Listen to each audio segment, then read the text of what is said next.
When you look different, or you have a visible difference, you are constantly in the spotlight.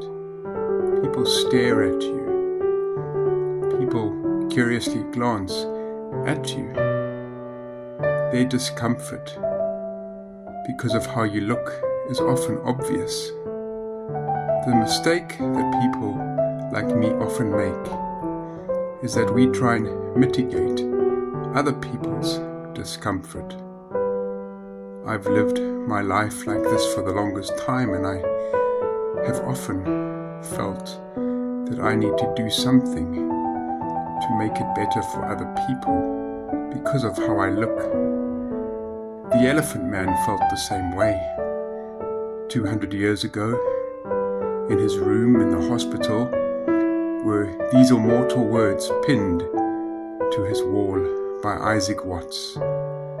They go.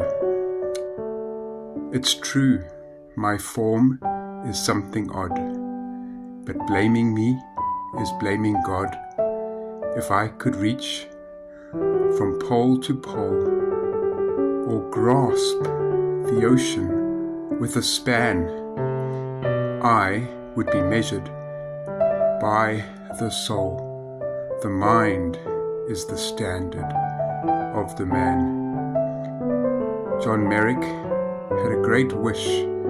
His heart's desire was for people to measure him or to judge him by his inward beauty, not by his outward appearance.